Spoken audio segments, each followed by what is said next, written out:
이 시간 우리에게 주시는 하나님의 말씀은 마태복음 6장 10절 말씀입니다. 신약성경 8쪽을 전후해서 찾으시면 되겠습니다.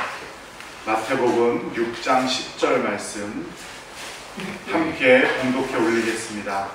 나라가 임하시오며 뜻이 하늘에서 이루어진 것 같이 땅에서도 이루어지이다. 아멘. 할렐루야.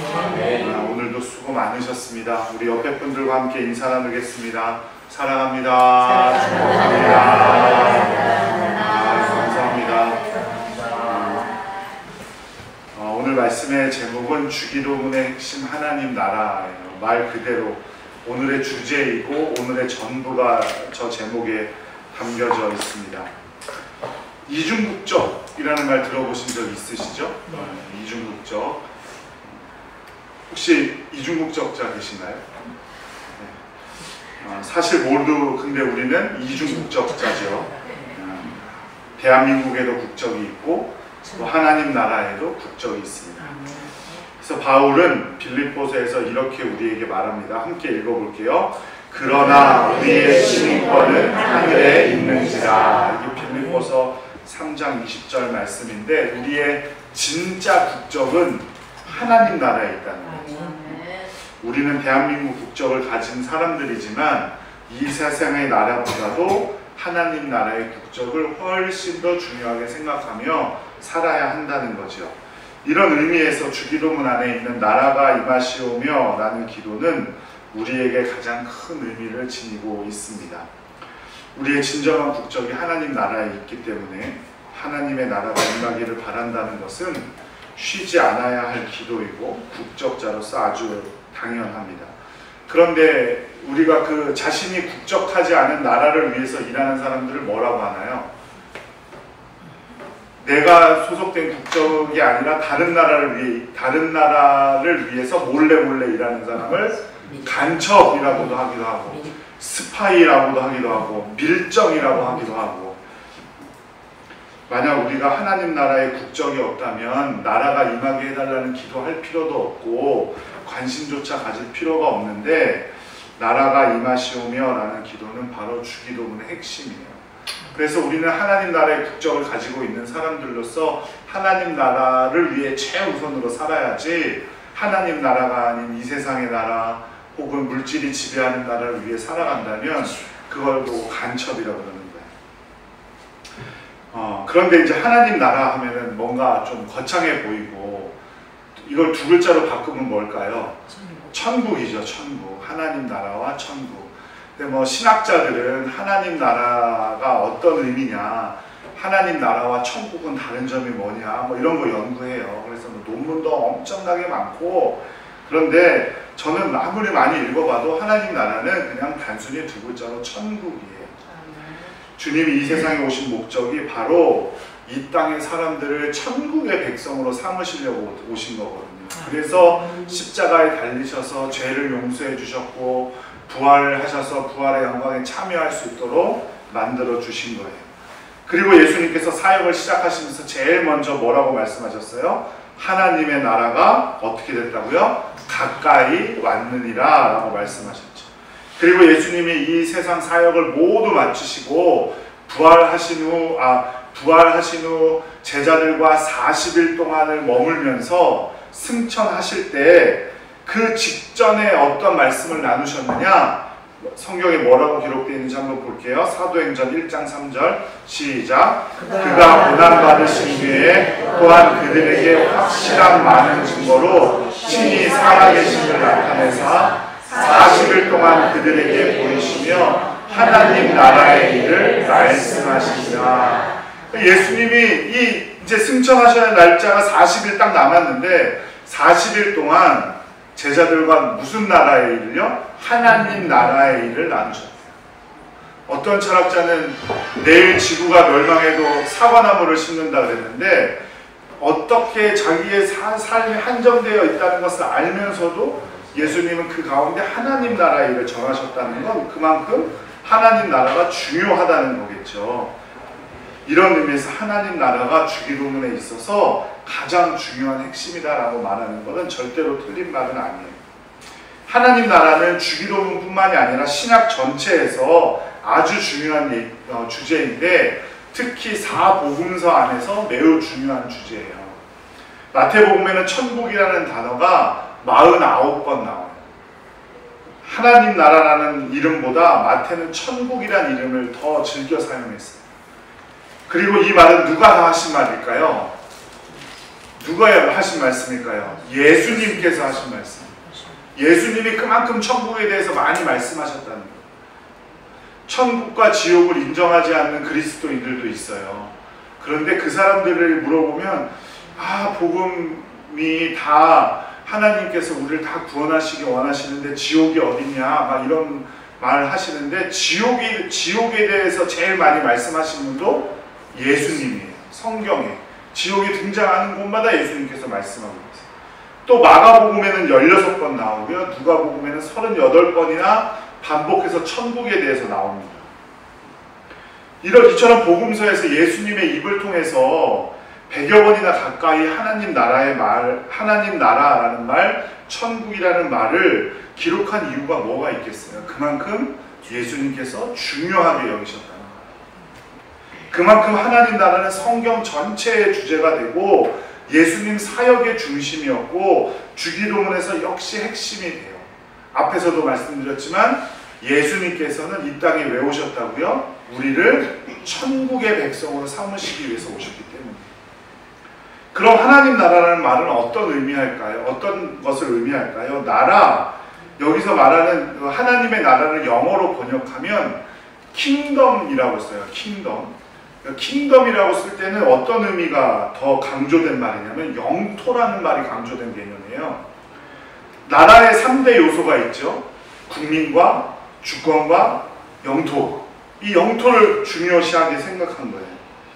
영토가 나라를 형성하는 데 있어서 얼마나 중요한 것인지를 우리나라 사람들은 엄청나게 크게 느끼죠. 독도 보면 느껴요. 작은 돌섬에 불과한데 사실은 그거 끝내 가지지 못해서 계속해서 찝쩍거리는 일본 보면서 그 영토의 그 중요성이 충분히 짐작할 수 있어요. 그러나 하나님 나라는 영토라는 의미의 킹덤을 쓰고 있지만 이 킹덤이라는 말이 우리가 밟는 땅을 의미하는 것이 아니라는 거예요. 그런데 이거를 땅이라고 잘못 해석한 적이 있었어요. 그때가 언제냐면 중세교회 때 하나님 나라라는 의미를 땅의 의미로 해석을 해가지고 하나님 나라를 확장한다는 구실로 예루살렘 성지를 차지하려고 계속해서 전쟁을 일으켰어요. 그리고 나중에는 왜 전쟁을 일으키는지도 모른 채 전쟁을 일으켰어요. 그게 뭐예요? 십자군 전쟁. 시간이 많이 흐른 지금에서 얼마나 성경을 잘못 해석했는지에 대해서 엄청나게 반성하죠. 그리고 교황도 십자군 전쟁을 저질렀던 과거의 자신들의 모습에 대해서 반성하고 사죄를 했죠. 당시 잘못 가르친 교회 때문에, 이 땅의 개념으로 가르친 교회 때문에 얼마나 많은 젊은이들이 전쟁터에 나가서 흘리지 않아도 될 아까운 피를 흘렸는지 몰라요. 하나님 나라는 세상에서 땅을 소유한 왕국, 그런 의미가 아니에요. 하나님 나라라는 거는요, 킹덤이라는 의미는 영토보다는 통치를 의미해요. 그러니까 하나님 나라는 예수님께서 다스리시는 나라가, 달리 말하면 예수님을 믿는 사람들이 예수님의 뜻을 따라 살아가는 곳, 그곳이 바로 어디냐면 하나님 나라고 천국이 됩니다. 그래서 예수님의 다스림의 영역에 있는 모든 세계가 전부 하나님 나라, 천국이 되는 거죠. 예수님의 지배를 받는 곳. 그런데 아무리 교회라고 해도 예수 그리스도가 주인이 되지 않고 사람이 주인이 된다면 그 교회는 하나님 나라가 아닌 거죠. 우리 가정이 예수 그리스도를 주인으로 삼고 예수 그리스도의 말씀대로 움직인다면 우리 가정은 뭐가 됩니까? 하나님 나라가 되는 거예요. 지구 역사에 21개의 위대한 문명이 생겼다가 사라졌대요. 성경에 나오는 가장 대표적인 문명이 바로 애굽이죠. 이집트 문명. 얼마나 찬란했어요. 얼마나 위대했습니까? 그런데 이집트는 지금 별로 힘없는 나라들 중에 하나죠. 전락해버렸어요. 그리스, 바벨론, 페르시아 등등 찬란한 문명들이 있었지만 그 나라의 문명들을 이은 나라들은 이전과 같지 않아요. 이처럼 세상의 문명과 세상의 왕국은 언젠가는 사라지고 맙니다. 그러나 하나님의 나라는 사라지는 나라가 아니에요. 왜냐하면 예수 그리스도의 통치를 이어받는 곳이라면 어디든 하나님의 나라, 천국이 될 수 있기 때문입니다. 예수 그리스도의 통치는 우리나라에서만 보아도 일제 시대도 넘어갔죠. 공산당의 포갑에서도 살아남았고 지금도 우리 곁에 하고 있어요. 하나님의 나라는 절대로 사라지는 나라가 아닙니다. 영원한 나라예요. 그런데 우리가 조심해야 할 것이 있는데 하나님의 나라를 잘못 착각하는 거예요. 첫 번째는 하나님의 나라인 예수 그리스도의 통치를 너무 세속적인 것으로만 생각해 버립니다. 그러니까 이 땅에서 잘 먹고 잘 사는 것이 천국이다. 뭐 죽어서 가는 천국이 뭐가 중요하냐? 이 땅에서 잘 먹고 잘 사는 게 중요하지. 이렇게 착각해 버립니다. 그러니까 물질, 건강 이런 것이 완벽하게 자기가 원하는 대로 이루어지는 것이 천국이다라고 착각합니다. 성경이 말씀하시는 하나님의 나라를 철저하게 세속적으로만 받아들이는 거죠. 예수님의 통치에는 별반 관심도 없고 그저 세속적으로만 잘 되는 것이 하나님의 나라다라고 착각하고 있는 겁니다. 그러니까 목사님들이 좀 잘못된 말도 그런 거를 이용해서 잘못된 말도 하는 거예요. 뭐 11조를 안 하면 암에 걸린다. 헌금을 안 하면 하나님의 것을 도둑질하는 것이어서 물질의 축복을 받을 수 없다. 뭐 이런 말들을 하는 거죠. 헌금 많이 하면 물질의 축복 받는다. 물론 받을 수 있어요. 11조는 해야 하고 헌금 안 하는 것이 하나님의 것을 도둑질하는 것은 맞아요. 하지만 그것은 물질이 축복의 전부라고 생각하는 너무 세속화된 경향에서 나오는 거예요. 그런 사람들의 주관자는 통치자는 예수님이 아니라 뭐예요? 돈이에요. 성경에 나오는 많은 이름들이 본받아야 할 신앙의 선조들인 경우도 있지만 우리가 절대 닮으면 안 되고 반면교사 삼아야 하는 사람들도 있어요. 그 중에 대표적인 사람이 디모데후서에 등장하는 데마라는 사람이에요. 이 데마는 어떤 사람이었냐면 상당한 기간 바울 곁을 지켰고 로마까지 바울 사도가 로마로 잡혀갈 때 로마까지 쫓아갔던 사람이에요. 복음 위에 애쓰던 평신도 선교사, 로마에 갇힌 로마에 갇힌 바울을 따라 로마까지 갔던 사람.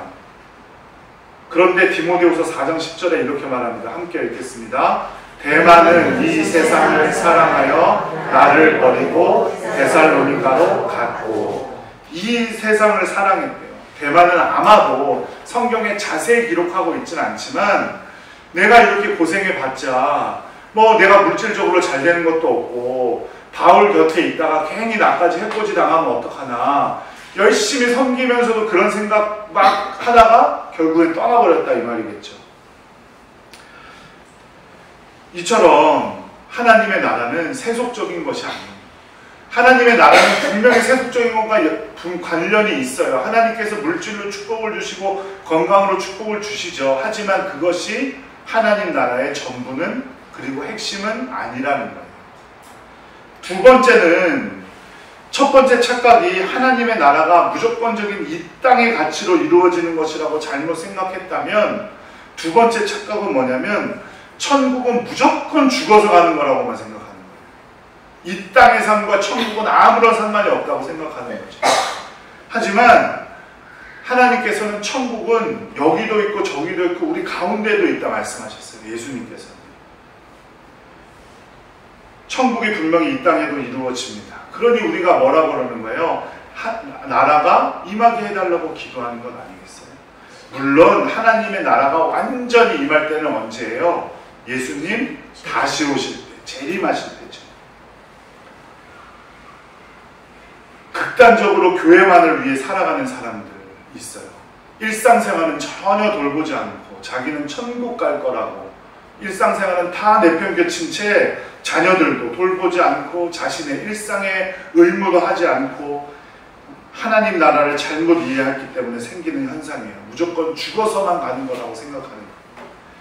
신앙은 이 땅을 바탕으로 하고 있으면 이 나라의 삶에도 분명히 영향을 끼쳐야 해요. 그런데 첫 번째 오해나 두 번째 오해나 모두 신앙과 삶은 관계없다라고 생각하기 때문에 그런 일들이 벌어지는 거예요. 하지만 우리는 언제나 어디서나 그리스도인답게 살아야 하고 내가 받는 그곳이 예수님의 통치가 이루어지는 곳이라고 생각하고 살아가야 해요. 예수님께서 다스리시는 곳인데 우리가 아무렇게나 함부로 살 수 있겠습니까? 예수님을 믿는다고 하는 우리가. 그죠? 나는 부모님께 효도하는 사람이야 라고 말하는 사람이 가정에서 부모님이 계신데 자기 마음대로 행동할 수 있겠어요? 그렇지 않죠. 부모님 공경하며 살아야죠. 부모님 어려운 줄 알고 살아야 해요. 마찬가지로 내가 예수님의 통치가 이루어지는 곳이 이곳이다라고 생각을 하고 있는데 내가 함부로 할 수 있겠습니까? 이 교회의 주인이 예수 그리스도시고 예수 그리스도가 이 교회를 다스리고 계신다고 말하면서 이 교회에서 함부로 말을 한다거나 자기 주장을 내세운다거나 그렇게 할 수 있겠어요? 그럴 수 없거든요. 그렇다면 우리는 하나님 나라를 위해서 어떤 삶을 살아가야 할까요? 첫 번째는 하나님의 나라가 심령이 가난한 자에게서 시작된다는 사실을 꼭 기억해야 합니다. 마태복음 5장 3절 말씀 함께 읽겠습니다. 심령이 가난한 자는 복이 있나니 천국이 그들의 것이며. 천국이 어떤 사람의 것이라고요? 심령이 가난한 사람.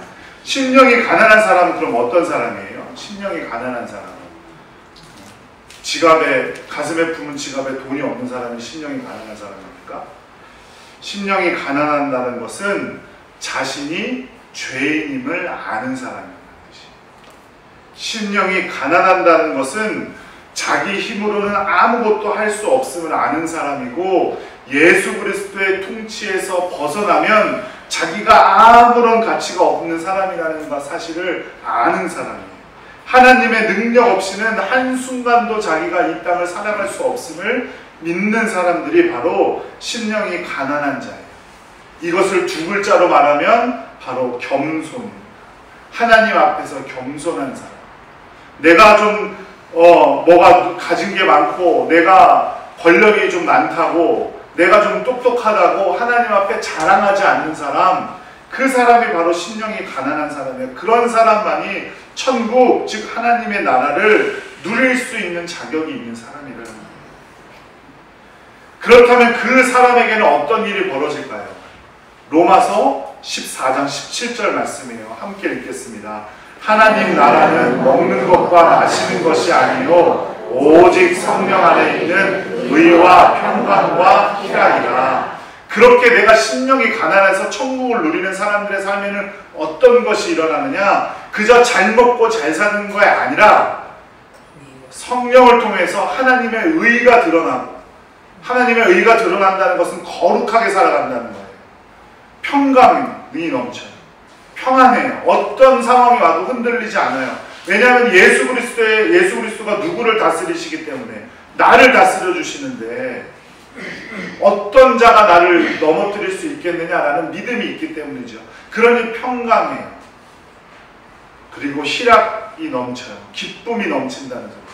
언제나 어느 순간이나 평안하고 하나님 앞에 거룩한 사람이 기쁨이 넘친다는 뜻이에요.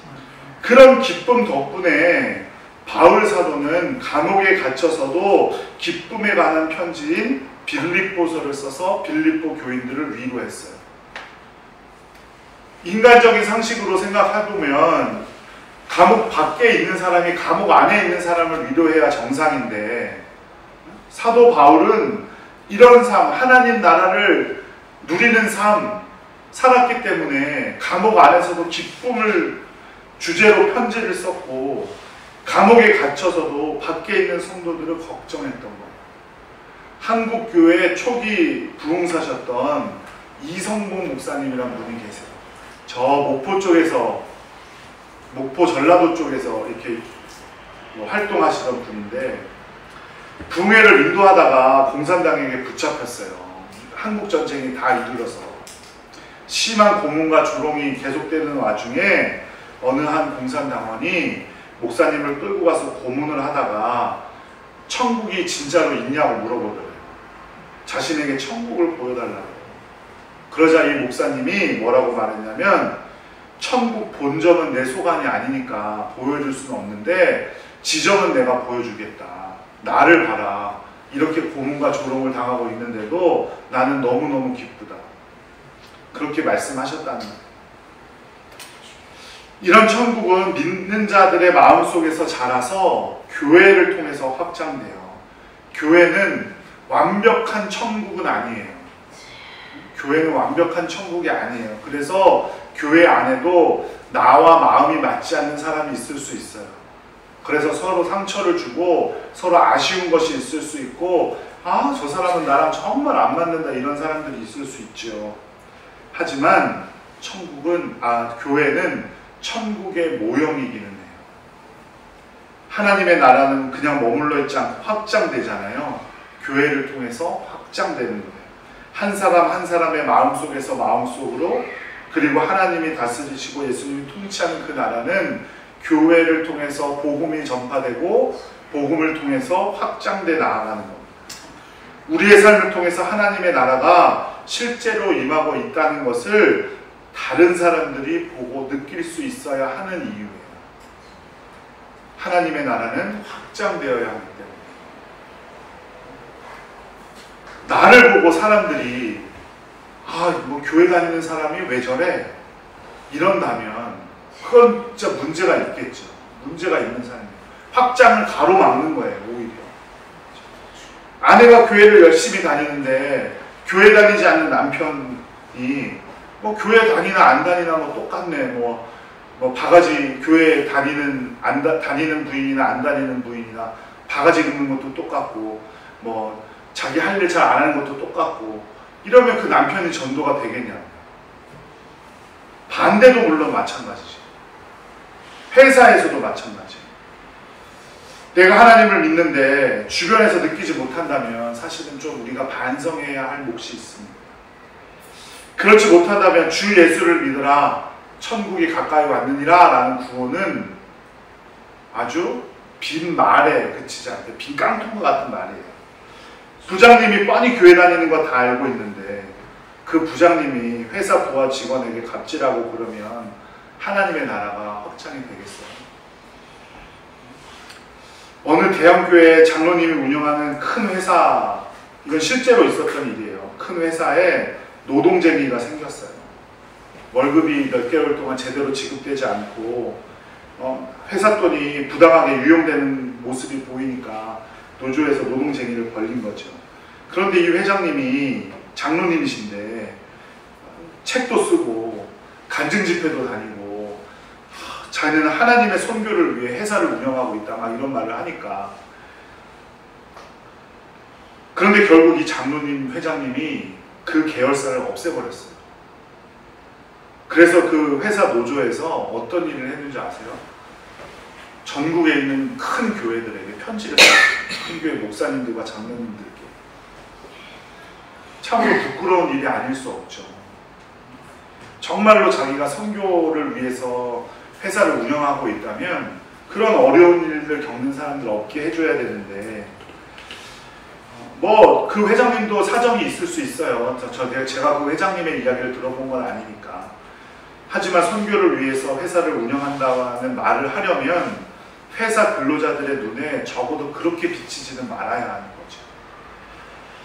우리의 삶도 마찬가지예요. 우리가 하나님의 나라, 예수 그리스도의 통치를 받고 있는 사람, 예수 그리스도를 믿는 자라고 하면서 다른 사람들의 눈에 어떻게 비치고 있는지를 우리는 잘 기억해 봐야 합니다.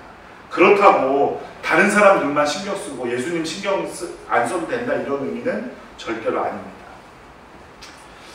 끝으로 하나님의 나라는 예수님의 재림과 함께 완성이 됩니다. 주님이 오실 때까지 이 땅에 완전한 하나님의 나라는 없어요. 그 길로 나아가기 위해 우리가 열심히 노력하는 거죠. 주님 다시 오시면 더 이상 나라가 임하시오며 라는 기도는 필요가 없어질 거예요. 그런 하나님의 나라는 영원합니다.